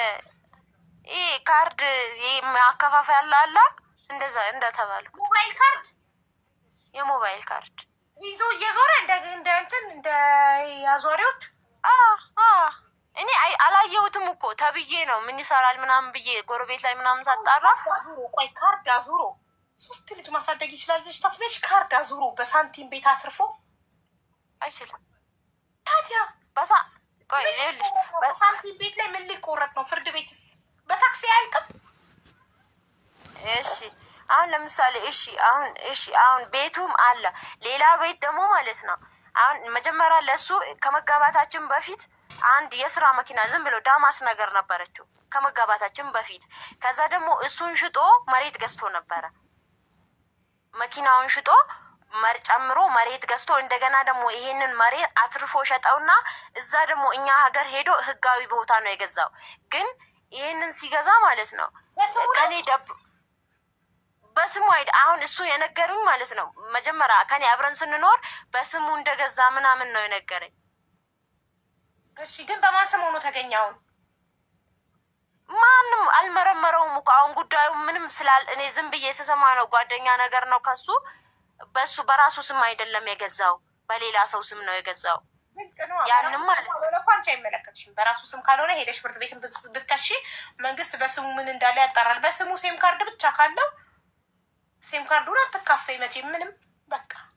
እሺ ይሄኛውስ ቤት እሺ አሁን እሱ ህጋዊም ባይሆን ማለት ነው አሁን እሱ የሚኖርበት በስሙ ካልሆነ የሚኖርበትን ቤት በሌላ ሰው ስም ከሆነ አይመለከትሽም። በስሙ የሚመለከትሽ የሚኖርበትማ ሀቡዬ የሚኖርበት ይኸውልሽ አዲስ አበባ ነበረ። እሱ በእኔ ስም ነበረ የተገዛው በእኔ ስም ነው። ግን ምንም አይነት ፋይል እኔ ጋ የለም። ቤትም አያስቀምጥም ነበር እንኳን የእሱን የቤት ፋይል ማለት ነው። ሌላ ነገር እኔ ስልጠና ወስጄ ምናምን ስራ የምሰራበት ፋይል ነበረ። እሱን ሁላ ወስዶ ሌላ ቦታ ነው የደበቀው። ከዛ ሲጠየቅ አላየውም አለ። ከሰሽዋ በስምሽ ከሆነ ታገኛለሽ። እሺ ይሄኛው ደግሞ አሁን ይሄኛው ማለት ህጋዊ ካርታ ያለው ቤት ስላልሆነ ዘምዘም ችግርሽ እኮ አታዳምጪም አንቺ። አረብ ሀገር ሄድሽው የመጀመሪያው ባልሽ ከማግባትሽ በፊት ነበረ። በኋላ አረብ ሀገር ሄድሽም ከየት አምጥተሽ ነው በአንቺ ስም የገዛችሁት ቤቱን? ነገርኩሽ እኮ በእኔ ስም የገዛ ነው። እንዴት መሰለሽ እንደተጋባን ምንም አልነበረንም ብዬሻለሁ። ካርቶን አንጥፎ ነው የሚተኛው ምስኪን ድሃ ነው ብለሽ ነበር። አብረን ነው የተኛ ነው። ካርቶን አንጥፈን ሽርጥ ለብሰን በአንድ ሽርጥ ገብርታን አብረን ነው የተኛ ነው። በአንድ ሽርጥ አብራችሁ ገብታችሁ ካርቶን አንጥፋችሁ ተኝታችሁ የመጀመሪያ ልጅ ፈጠራችሁ። ከዛ ደግሞ ድሬዳዋ ነው የሄድነው እንደተጋባ ማለት ነው። እኔ ሄጄ ቦታውን ምናምን አጣርቼ ትመጫለሽ ብሎኝ ሄደ። ከዛ በኋላ ሄዶ ነይ በቃ አለኝ እና ሄጄ እዛ ሰራና 40,000 ነው ምናምን አካባቢ ብር ይዘን መጣን ወደዚህ ማለት ሰርታችሁ ምን ሰርታችሁ? ያስተምራል አልኩሽ። አስተምሮ ደሞዙን አጠራቅማችሁ 40,000 ብር ይዛችሁ መጣችሁ። ከዛ ደግሞ መተን እዚህ ደግሞ አባቱ 170,000 ብር መሬት የእሱ መሬት ነበረ የራሱ ማለት ነው። እሳቸው የሰጡት እሱን ሽጠው 170,000 ብር ሰጡ ማለት ነው። 170,000 አባቱ ሰጧችሁ። 40,000 ይዛችሁ ነበር 210,000 ሆነላችሁ። ከዛ ደግሞ ቤት ፈልገን በስንት ነው ያገኘ ነው? በ250,000 ብር። በ250,000 ቤት የሚገኘው በስንት ዓመተ ምህረት ነው? የት ነው? እዚሁ አዲስ አበባ ውስጥ ነው። ጨረቃ ቤት ነው ብዬሻለሁ። አዲስ አበባ ውስጥ ጨረቃ ቤት ነው። አሁን ሀገሬ ብገባው አዲስ አበባ ውስጥ ደግሞ አሁን አይደለም እኮ ይሄ ከአራት ዓመት በፊት ነው እንዴ? እና ቅርብ እኮ ነው። 4 ዓመት አዲስ አበባ ውስጥ ከ4 ዓመት በፊት 250,000 ቢገኝ እኔ አላሽም በአንዴ ብድግ ብዬ ነው የምገባው። ቤት ማጣት ነው በስደት ያስቀረኝ። እኔ ቤት አሁን ብገባ የምኖርበት ቤት ስለሌለኝ ነው ስደት ላይ የቀረው። ከዛ ምን እንዳደረግን ታውቂያለሽ? 250,000 ብር ተብለን ያኛው አልሞላልንም። 210,000 ብር ነበር። እሺ ከዛ እህቴን አበድርኝ አልኳት። አረብ ሀገር ትኖር ነበር። ከዛ በቃ የጎደለን 40,000 ብር ነው በሰዓቱ። ግን ደግሞ እሷ ችግር የለም ታበድረኛለች። ስንት ብዬ ስለው ስራ ምንሰራለን ዳማስ ነበረችው እሷን ሽጠን እንመልስላታለን 100,000 ብር ተበደሪያት አለኝ። እሺ አልኳትና ጠየቅኳት። እሺ ምን ችግር አለው ሰርታችሁ ትሰጡኛላችሁ? እኔ ለ3 ወር ብዬ ማለት ነው ስጠይቃት ምን ችግር አለው ትሰጡኛላችሁ አለች። እሺ ብዬ ከዛ በኋላ ምንድነው ያደረገችው? አሁን እጄ ላይ 60,000 ብር አለ፣ እሱን አሁን እልክልሻለሁ። ሌላ ደግሞ 40,000 ብር ሌላ ሰው ጋር ነው፣ በዛ አካውንት ይገባልሻል ምናምን አለችኝ። እሺ አልኳት። ልክ 60,000 ሲገባልኝ ሲያየው አብረን ነበርን። ልክ ቴክስት ሲገባ እንዴ ምንድን ነው ለምንድን ነው 100 ብላ 65 ልከው ምናምን ብሎ እንትን አለ ለማመዝገን እንትን ከዛ እንደዛ ሲል ሁኔታው አላማረኝም። ከተጋባን ግን የዛን ሰዓት አመት አልሞላንም። ስለ እንትኑም ስለ ባህሪውም በደንብ አላውቅም። ግን በቃ ይሄ መቆጣቱ ምናምን በጣም አበሳጨኝ እና ምንድነው ያደረግኩት? ለእሷ ቀስ አድርጌ ቴክስት አደረኩላት። በቃ ብሩ በቅቶናል፣ ከሌላ አግኝተናል፣ ይበቃናል አልኳት። ምክንያቱም እዳ ውስጥ መግባት አልፈልግም። በዚህ ሁኔታ ደግሞ የሚከፍል ሰው አይደለም፣ በቃ ስረዳው ማለት ነው። ከዛ በቃ 60,000 ብር ገብተዋል፣ አይቶታል። በቃ አግኝተናል፣ ይበቃል አልኳት። ከዛ ለሱም ደግሞ አይ በቃ በሌላ ሰው ነበረ ይገባል ያለችው እና አሁን ሰውየው በቃ ፍቃደኛ አይደለም መሰለኝ ምናምን ብዬ በቃ ቤቱ ተገዛ፣ በዛ ልክ በዛ ብር ተገዛ ማለት ነው። ግን የሚገርምሽ ነገር 2 ወር ቆይቶ ቤቱ በአንቺ ስም ለመገዛቱ አንቺ በምን እርግጠኛ ነሽ? ነበርኩ። እሱማ ፈርሜ አብረን ሄደን ምናምን ነው ጉዳይ ያስጨረስነው። አይተሻል ባይነሽ ማለት ነው? አዎ ባይኔ አይቻለሁ። ኦኬ እንደዛ ከሆነ ችግር የለም። እሺ አዎ ከዛ አብረን ሄደን ጨረስን። ከዛ ደግሞ ምንድነው የሆነው? ከ2 ወር በኋላ 500,000 ብር ተሸጠ ቤቱ። የገዛችሁት ቤት 250,000 የሸጣችሁ የገዛችሁት ቤት በ2 ወር ውስጥ 500,000 ሸጣችሁት? አዎ 500 ሽጠን ትንሽ ዝቅ ብለን ደግሞ ቀላል አያወጣም። ይሄ ቢዝነስ ቀላል አያወጣም አልኩኝ። አሁን አይደለም እኮ በሰዓቱ ነው። የዛሬ 4 ዓመት። ከዛ ምንድነው የሆነው? ትንሽ ዝቅ ብለን በ450,000 ብር ደግሞ ገዛን ማለት ነው። 50,000 ብር አስቀርታል። እሱም ሲገዛ በእኔ ስም ነው ነበርኩኝ። እሱም ሲገዛ ነበርኩኝ። ጉዳይ ምናምን ያስፈጸምኩት እኔ ነበርኩኝ። አብረን ነበረን። አሁን ደግሞ ስሰማ እሱንም በሌላ ሰው ስም እንዳደረገው ምናምን ነገር ነው ማለት ያው ህገ ወጥም ስለሆነ ዝም ብሎ ማንኛውም ሰው ሊጽፈው የሚችል ወረቀት ነው ታውቂያለሽ። ስለዚህ አሁንም ይሄንንም በምን መልኩ ከስሼ በዚህም ቢሆን ማለት ነው በምን መልኩ ከስሼ መፍትሄ ያገኛለሁ?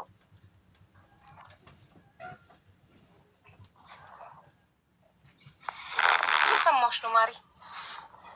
እሺ የምትከሽው ዳሽኝ ጉዳይ ሄደሽ ነው የምትከሽው። አንደኛ ግን ሰውየው ስራ ከሌለው ምንም አታገኝም። ሰውየው ስራ ካለው ደሞዝ ካለው መንግስት ተቆራጭ ያደርግልሻል ከደሞዙ በልጆቹ ልክ። አሁን 3 ልጆች ነው በሱ የወለድሽው። ለ3 ልጅ ስንት ያስፈልግሻል? መንግስት ወስኖ ተምኖ ተቆራጭ ይደረግልሻል። እንደዛ ነው የምታገኘው። እሺ አሁን ስራ የለውም ወይም ደግሞ ቢኖርም እኔ ከባህሪው አንጻር ማለት ነው አዎ ስራ አለኝ ብሎ የሚሰጥ ሰው አይደለም። ግን አሁን እኔ የቤቱንስ ነገር ቢያንስ ቤቱ ወይ እዛ አሁን የስራም ቦታ ነው ስራ ያሰራል ማለት እዛ ቦታ ብትሆኚ ብትሰሪ ታገኛለሽ። ካርድ ነው የሚያዞሩ አለች ቤት ነው ብዬሻለሁ። ካርድ አዙሮ ካርድ ማዞር ደሞዝ የለውም። አሁን በትርፍ ነው የለው። ስራ የለኝም ካለ ምንም አይነት ማስረጃ ካላቀረብሽ በቃ ስራ የለውም ነው የሚባለው። ግን ለማንኛውም ቤቱስ እሺ እኮ በቤቱ ጉዳይ መክሰስ ትችላለች። ሴቶች ጉዳይ ሂጂ እኮ ነው የምልሽ። ሴቶችና ህጻናት እኮ እሱን ነው የምልሽ። አሁን እኔ የስራውን ቢኖረው እንኳን እንደዚህ በካርድ ማለት ነው የካርዱ ሲጀመርም እንዳልሽው ቢመጣም በቂ አይደለም። እሱ ደግሞ እኔም ማለት እሱ በማውቀውም ደግሞ ይሄ ስራ አለኝ ልጆቼን በዚህ ምናምን የሚል ሰው አይደለም። ምክንያቱም ህሊናውን ያልፈራ ህሊናውን እንትን ያላለው ልጆቹን እንኳን መንታ ሆኖ እንኳን ያልጓጓ ሰውዬ ብር ምናምን የሚረዳ ሰው አይደለም። ይልቁንስ እንደዚህ አሁን ኤጀንት ከሆነ ብር አለው፣ የካርድ አከፋፋይ ከሆነ ላይክ ለሱቆቹ የሚያስረክብ ከሆነ ገንዘብ ያገኛል። እንደዛ እኮ እያሉ ነው። እሱም ማለት ነው ማለት የስራ ፍላጎቱ እኔ ከኔ ጋር እያለን አብረን ስራ አልጀመረም ነበረ።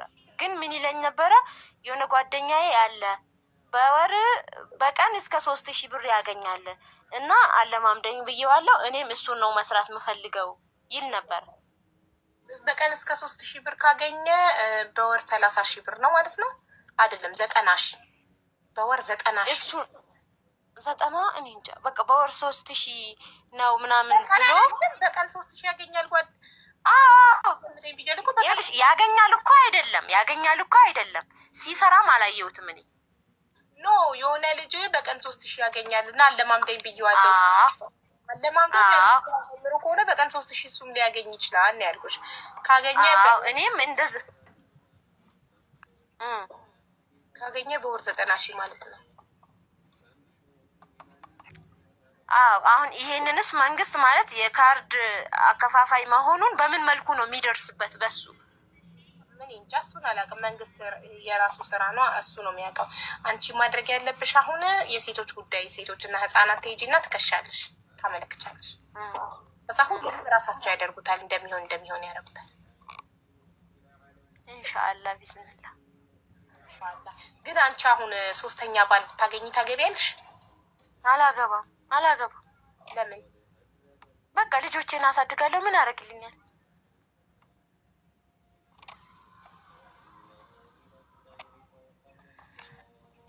እሺ ምንድነው ስህተቴ ብለሽ ታስቢያለሽ? ከሁለት ትዳር ያልተሳካልሽ ምንድነው ስህተቴ ብለሽ ታስቢያለሽ? ማለት እንደ ስህተትም አልቆጥረውም። ምክንያቱም እኔ በተፈጥሮዬ በጣም ሰው ያሳዝነኛል። በተፈጥሮዬ ማለት ነው። ማለት ስህተት ነው። አንድ ይኸውልሽ ያንም በልጅነት ያገባሁት ነው። ዘምዘም ስህተት የሚባለው ስህተት አይደለም፣ ስህተት። እሺ ያው የገጠር ልጅም አይደለም። እሺ እና እሱ እና እኔ እንደ ስህተት አልቆጥረውም። የሁለተኛው እንዳልኩሽ ነው። ለሃይማኖተኛ ሰው ነው ለምለው ሰው ካለኝ ቦታ አንጻር የገባውበት ነገር ነው። በፍጥነትም በይ በእምነትም በይ በምንም ቆይ የሁለተኛው የአንደኛውን ጭራሽ እንደውም ትልቁ ስህተት ያለው የአንደኛው ጋር ነው። አንቺ ግን የሁለተኛውን እንደ ስህተት የአንደኛውን እንደ ስህተት አልቆጥረውም ማለሽ። እኔ ደግሞ ያላየሽውን ስህተትሽን ላሳየሽ ለወደፊቱ እንድትማሪበት። እንደ ስህተት ካልቆጠርሽው 3ኛ ባል መጥቶ ሌላ 3 ልጆች አስወልዶሽ 7 ልጅ ይዘሽ ምታበያቸው ምታሳድጊበት ታጫለሽ። አሁን 4 ልጅ አለብሽ። የመጀመሪያው ኃላፊነት ተሰምቶ ልጁን ወስዷል፣ አላህ ይስጠው። እኛው 3 ልጅ አለብሽ። 3 ልጅ ራስሽ ብቻሽን ነው የተሟሟትሽ ያለሽው ለማሳደግ። ስለዚህ ልንገርሽ፣ የመጀመሪያው ስህተትሽ አንቺ ከአረብ ሀገር እሱ ሌላ ያላገባ ነው ሲልሽ እንዳያገባብሽ ሩጠሽ መጣሽ። ያግባ ይኸውልሽ፣ አንቺን የእውነት የሚወድሽ ሰው ሌላ ሊያገባ ነው ብሎ አያስፈራራሽም። ሌላ ሊያገባ ይዘጋጅ። ሌላ ሊያገባ ሲዘጋጅ ነው አንቺ ሩጠሽ የመጣሽው። ይኸው አሁን ሌላ አግብቶ እየኖረ ነው። ይኸው ሌላ አግብቶ ፈታ እንደገና የሁለተኛ ትዳርሽን ማበላሸብሽ። ያንቺ ከሆነ ያንቺ ነው፣ ማንም አይወስደውም። ፈጣሪ ለአንቺ ከጻፈው ማንም ሰው ከአንቺ አይወስደውም። የሆነ ሰው ከሄደ ያንቺ ስላልሆነ ነው ሄደው። ፈጣሪ እንዲሄድ ነው ያደረገው። ለምን? ስለማይገባሽ ለአንቺ ስለምትበዥ። ግን ይሄንን እንትን አሁን ላይ እኔ ለሌሎቹ የምመክረው ነገር ቢኖር አሁን ይሄ ራስሽ ተመከሪ፣ አትምከሪ። እናመሰግናለን። ዝም አሁን ከኔ ጋር ክርክሩን ትተሽ አዳምጪ። ፊውቸሪንግ አሁን ማይ ማለት እንድታዳምጪ ነው ፈልገው። ረጅም ጊዜ ሰጥቼሽ ቅድም ገና ራቴን ሳቀርብ ጀምሮ ነው የገባሽው። ራቴን በልቼ ረጅም ሰዓት ሰጥቼ አዳምጪሻለሁ፣ ሚዩት አድርጌ ሳላቋርጥሽ። አሁን ደግሞ አንቺ ታዳምጪኛለሽ። አንደኛ ተምከረኝ። አንደኛ ላገባ ነው ሲልሽ ገደል ግባ ነበር ማለት የነበረብሽ። አንቺ ግን አረብ ሀገር ሊያልፍልሽ ህይወትሽን ልትቀይሪ ሄደሽ ላገባ ነው ሲልሽ ሌላ ሊያገባ ሲል ሩጠሽ መተሽ እንዳያገባ አስጥለሽው አገባሽው። አስወልዶ ላጣለ ሄደ ሌላ ገባ። አየሽ፣ ያንቺ ቢሆን አላዳንሽው። አንቺ ህይወትሽን ለማስተካከል እንዲያልፍልሽ የተሻለ ህይወት ለመኖር አረብ ሀገር ሄደሽ ኮንትራትሽን ሳትጨርሺ እሱ ሌላ ሊያገባ ሲል ሩጠሽ መጣሽ እና እንዳያገባ አገባሽው። ግን ያንቺ አልሆነም። አሁን ፈቶሽ አስወልዶ ፈቶሽ ሌላ አግብቷል። አላዳንሽውም። ለምን? ያንቺ ስላልሆነ ያንቺ ያልሆነ ነገር ይሄዳል። አንድ ሰው በምንም አይነት ምክንያት እሄዳለሁ ብሎ ካስፈራራሽ ሂድ፣ መንገዱን ጨርቅ ያርግል ነው ማለት ያለብሽ። ያንቺ ያልሆነ ነገር ያንቺ አይደለም። ያንቺ የሆነ ነገር ዘላለም በህይወት እስካለሽ ያንቺ ነው። አግብተሽ ወልደሽ 10 ዓመት አብረሽ የቆየሽው ባል በ11ኛው ዓመት ቢሄድ ያንቺ በቃሽ፣ እስከዚህ ድረስ ነው ያንቺ ብሏል ፈጣሪ። በቃ ከዚህ በኋላ ይሄ ሰውዬ አይሆንሽም። ምናልባት 12ኛው ዓመት ላይ ይገልሽ ይሆናል። ፈጣሪ ከሆነ ነገር ሊያድንሽ ሲፈልግ ነው የሚወስድብሽ። ያንቺ ከሆነ ሰው ሊወስድብሽ አይችልም። ያንቺን ፈጣሪ የሰጠሽን ነገር ሰው ሊወስድብሽ አይችልም በፍጹም። ከሄደ ያንቺ አይደለም፣ በቃ ፈጣሪ ወሰደው። እሳይ ተመስገን አምላኬ ያለሽ። ለምን ምናልባት አብራችሁ ብትቆዩ ይገልሽ፣ አሲድ ይደፋብሽ ይሆናል፣ የሆነ ነገር ያደረግሽ ይሆናል። ያ ነገር እንዳይፈጠርብሽ ፈጣሪ ወሰደልሽ ካጠገብሽ፣ ተመስገን ብለሽ ህይወትሽን ትቀጥያለሽ እንጂ እኛ ሩጠን የምናድነው ነገር የለም በህይወታችን። አንቺ ሩጠሽ ከአረብ ሀገር ገብተሽ አላዳንሽውም። አገባሽው፣ አስወለደሽ፣ ሄደ ወደ ሌላ። ብገለውስ እሺ ወይ እንዳትገለውም ይሆናል ፈጣሪ የወሰደው ከሷ። በቃ ፈጣሪ ያገናኘውን ሰው አይለየውም። ሰው ለየኝ አትበሉ። በቃ እህል ውሃችሁ እዛ ድረስ ነበረ፣ አለቀ። ሄደ፣ ተለያየሽ፣ ወይ እሷም ሄደች፣ ተለያየሽ። በቃ ከዚህ በኋላ ሁለታቸው አብረው ቢሆኑ ጥሩ አይፈጠርም ብሎ ፈጣሪ የወደፊት ቀድሞ ስለሚታየው ለያያቸው። ከዚት ምንም ሌላ ነገር የለም። የመጀመሪያው ባልሽ ላይ ሩጠሽ መሄድሽ፣ ህይወትሽን አላማሽን ጥለሽ፣ ሁለተኛው ላይ ደግሞ ሰውን በሃይማኖቱ መለካትሽ።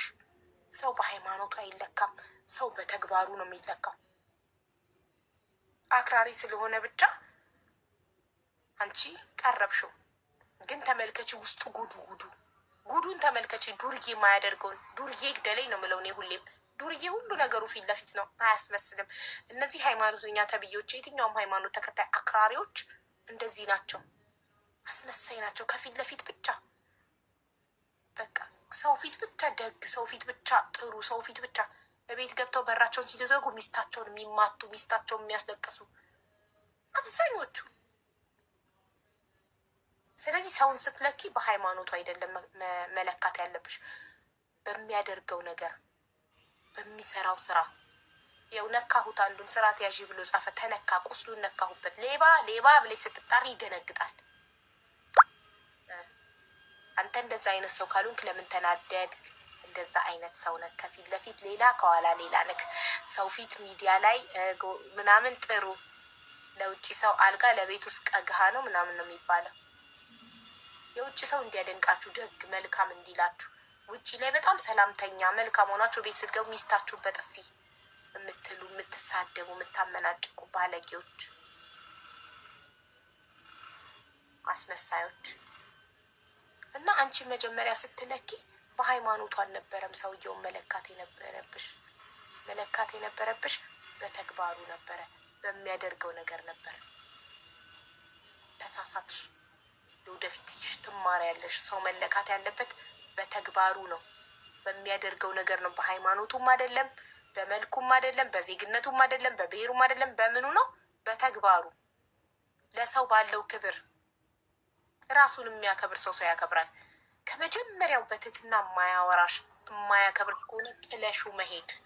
ብድግ ብለሽ ከተቀመጥሽበት ወንበር ላይ ጥለሹ መሄድ። የማያከብርሽ ሰው በህይወትሽ አያስፈልግሽም። አይደለም እጁን ሊሰነዝርብሽ፣ በክብር የማያናግርሽ ከሆነ ጥለሹ መሄድ ነው ያለብሽ። ምንም አያስገድድሽም ከሱ ጋር ለመቆይ።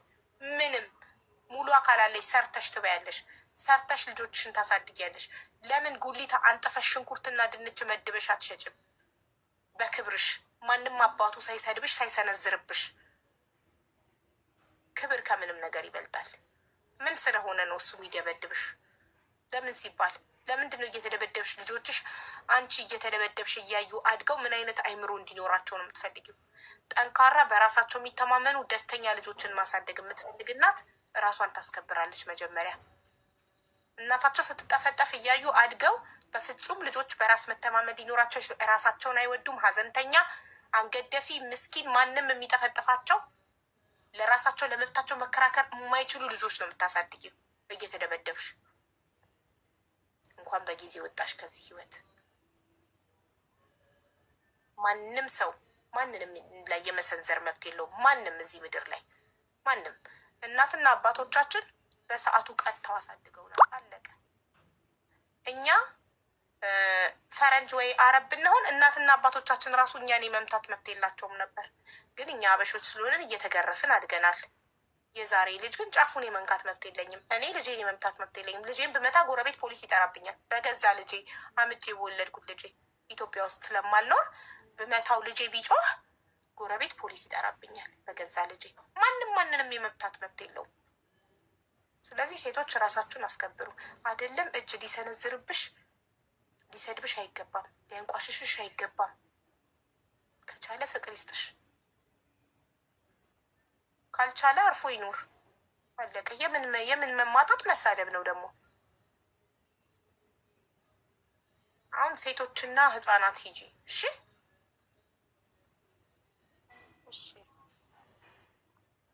ሂጂና መልሱን ንገሪን። ዘምዘም የት አካባቢ ነው ያለሽው? እሺ ኢንሻአላህ። የት አካባቢ ነሽ? አሁን ነው ምኖረው ብቻ አሸዋ ሜዳ የሚባል ቦታ። በቃ ብቻሽን መሄድ ካልቻልሽ አሁን ሌሊት ስለሆነ ነው። ነገ ቀን ላይ ሰው ፈልግልሻለሁ አብሮሽ የሚሄድ ጊቢ። ነገ ላይፍ ስገባ ነይና ሁለት መንታ ልጅ ይዘሽ ብቻሽን መሄድ ካቃተሽ አሸዋ ሜዳ አካባቢ የምትኖሩ ብዬ ሰው ፈልግልሻለሁ ኢንሻአላህ። እሺ ስንት ሰዓት ነው የምትገቢው? እኔ እንጃ አላውቅም። በጣም ስለምተኛ እንደተነሳው አላውቅም። ስንት ሰዓት እንደምነሳ አላውቅም። ከዛ ከልጆቼ ጋር ትንሽ ተጫዎቼ ምናምን ነው ላይፍ የምከፍተው። ልጆቼ ነገ ትምህርት ስለሌላቸው ሰሞኑን በቃ 10 ቀን እረፍት ናቸው።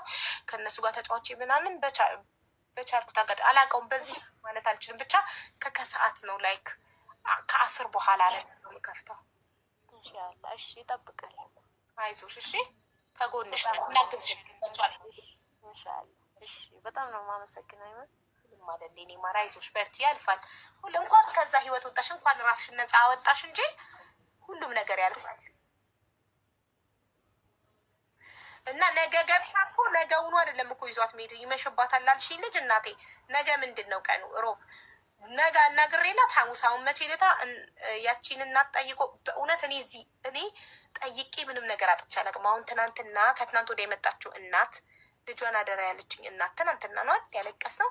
እሷ ትናንትና ገብታ ትናንትናውኑ ቆንጂት የምትባል ልጅ ሄዳ የምታይልኝ ልጅ አገኘው። ሄዳ ቪዲዮ ቀርጻ ላከችልኝ። ዛሬ ገስት ገብታ ነገረችኝ። በአካል ሄዳ ቤቷ አይታት ዋትሳፕ ከፈችላ ብያት ከፍታላት ለደሽክሌ ጭንቅላቱን በጩቤ ለተወጋው ልጅ ትናንትና ጠይቄ 1000 ድርሃም ቃል ገብታ ትንስታ የምትባለች ዛሬውኑ ሄዶ ቤቷ ተቀብሎ ቪዲዮ ቀርጾ ላከልኝ። ምንም ነገር ጠይቄ አጥቼ አላውቅም። ከፈጣሪ ነው ይሄ፣ ከሱ የተሰጠኝ ጸጋ ነው። እናንተን የሰጠኝ ፈጣሪ ነው። ነገ ለዚች ልጅ አንድ ሰው አገኝላታለሁ፣ ሴቶችና ህፃናት ይዟት የሚሄድ ሰው ኢንሻአላህ። ከዛ ትቀጣጠሩና ነገ ሐሙስም ይሁን አርብም ይሁን ሰኞም ይሁን ብቻ ተቀጣጥራችሁ ያ ሰው የማገኝልሽ ልጅ በቻለች ቀን ትሄዳላችሁ። አይዞሽ በቃ ከዚህ በኋላ ቤተሰብ ነን፣ እንጠይቅሻለን እኛ ኢንሻአላህ። እሺ አሸዋ ሜዳ ናት። ነገ ትገባና ቁጥሯን እቀበላታለሁ። አብሯትም የሚሄድ ሰውን ቁጥር እቀበላለሁ፣ እከታተላለሁ። ቅልቦችንም ካስፈለገ ቅልቦችንም እጠራላታለሁ፣ እጠይቅላታለሁ። በቃ አይዞሽ እሺ፣ ከጎንሽ ነን። እሺ